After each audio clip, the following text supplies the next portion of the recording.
സ്വർഗരാജ്യത്തിലേക്ക് നമ്മെ കൊണ്ടുപോകുന്ന ഒരു യാത്രയുടെ മാർഗരേഖയാണ് അഷ്ടസൗഭാഗ്യങ്ങൾ. വചനയാത്രയിലൂടെ ക്രിസ്തുവിനെ അനുഭവിച്ചറിയുന്ന പ്രിയ ശ്രോതാക്കളെ, ഇന്ന് സഭാമാതാവ് നമുക്ക് വിചിന്തനത്തിനായി നൽകിയിരിക്കുന്ന വചനഭാഗം മത്തായിയുടെ വിശുദ്ധ സുവിശേഷം 5-ാം അധ്യായം 1 മുതൽ 12 വരെയുള്ള വചനഭാഗങ്ങളാണ്. ഇന്നത്തെ സുവിശേഷത്തിൽ സുവിശേഷ ഭാഗ്യങ്ങളെക്കുറിച്ചാണ് നാം വായിച്ചു കേൾക്കുക.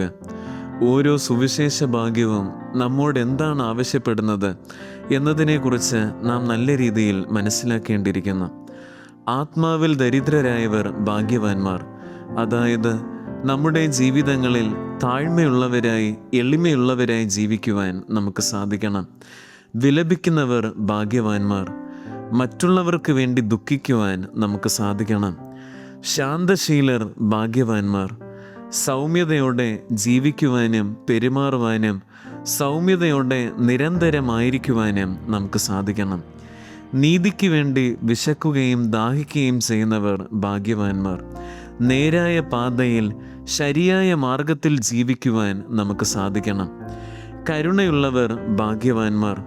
കരുണയോടെ ജീവിക്കുവാൻ നാം അക്ഷീണം പ്രയത്നിക്കേണ്ടിയിരിക്കുന്നു. ഹൃദയശുദ്ധിയുള്ളവർ ഭാഗ്യവാന്മാർ.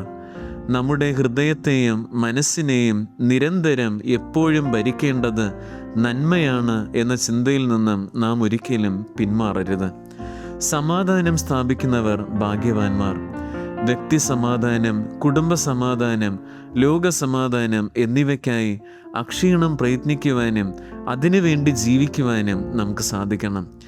നീതിക്ക് വേണ്ടി വിശക്കുകയും ദാഹിക്കുകയും ചെയ്യുന്നവർ ഭാഗ്യവാന്മാർ. എപ്പോഴും ശരിയായ രീതിയിൽ ശരിയായ കാര്യം ചെയ്യുവാൻ നമുക്ക് സാധിക്കണം.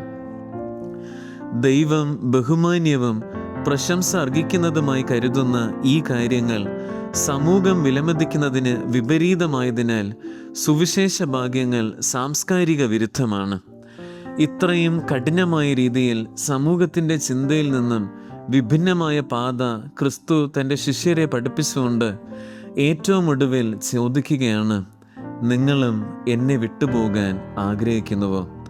ഇവിടെ ക്രിസ്തുവിന് വേണ്ടി ക്രിസ്തുവിനോടൊപ്പം തീരുമാനിക്കുവാനും ആയിരിക്കുവാനും നമുക്ക് സാധിക്കണം. ക്രിസ്തുവിനെ അനുഗമിക്കുന്ന വ്യക്തികൾ സമൂഹത്തിൻ്റെ ഒഴുക്കിനെതിരായി ജീവിക്കുവാൻ ആഗ്രഹിക്കുന്നവർ എല്ലാ തലത്തിലും ശക്തരായ മനുഷ്യരാണെന്ന് ഭാഗ്യസ്മരണാർഹനായ ഫ്രാൻസിസ് പാപ്പ പറഞ്ഞു വയ്ക്കുന്നു. നമ്മുടെ ജീവിതങ്ങളിൽ അതിരുകടന്ന ഉപഭോക്തൃ സംസ്കാരം ഒഴിവാക്കി ക്രിസ്തുവിന് 1-ാം സ്ഥാനം നൽകുവാൻ നാം ഓരോരുത്തരും നല്ല രീതിയിൽ പരിശ്രമിക്കേണ്ടിയിരിക്കുന്നു. ഇന്ന് നാം സഭാമാതാവോട് ഒന്നു ചേർന്ന് congregation of the holy family എന്ന സന്യാസ സഭയുടെ സ്ഥാപകയും കേരളത്തിലെ തൃശ്ശൂർ സ്വദേശിയുമായ വിശുദ്ധ മറിയം ത്രേസ്യയുടെ തിരുനാൾ സാഘോഷം കൊണ്ടാടുകയാണ്. 12-ാം വയസ്സിൽ തൻ്റെ അമ്മ മരിച്ചു, എല്ലാം അവസാനിച്ചു എന്ന് കരുതിയ നിമിഷത്തിൽ ക്രിസ്തുവിനെ ജീവിതത്തിലെ സർവസ്വമായി കാണുവാനും ക്രിസ്തുവിന് വേണ്ടി ജീവിക്കുവാനും ഈ വിശുദ്ധ തീരുമാനിക്കുകയായിരുന്നു. ജീവിതകാലത്ത് തന്നെ രോഗികളെ സുഖപ്പെടുത്താനുള്ള പ്രത്യേക കൃപയും പ്രവചനവരവും ഈ വിശുദ്ധയ്ക്കുണ്ടായിരുന്നു. ഈ ലോകത്തിലും ലോകത്തിൻ്റെ വ്യാപാരങ്ങളിലും ഒഴുകാതെ അഷ്ടസൗഭാഗ്യങ്ങളിൽ പറയുന്നത് പോലെ കൂടുതൽ ഉന്നതമായവയിൽ ദൈവികമായവയിൽ ശ്രദ്ധ കേന്ദ്രീകരിക്കുവാൻ ഈ വിശുദ്ധയ്ക്ക് സാധിച്ചു. അപ്രകാരം വിശുദ്ധിയുടെ പാതയിലൂടെ സഞ്ചരിക്കാനാണ് നാം വിളിക്കപ്പെട്ടിരിക്കുന്നത്.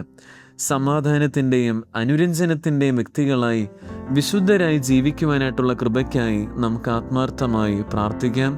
സർവശക്തനായ ദൈവം നമ്മെ ഓരോരുത്തരെയും സമൃദ്ധമായി അനുഗ്രഹിക്കുമാറാകട്ടെ.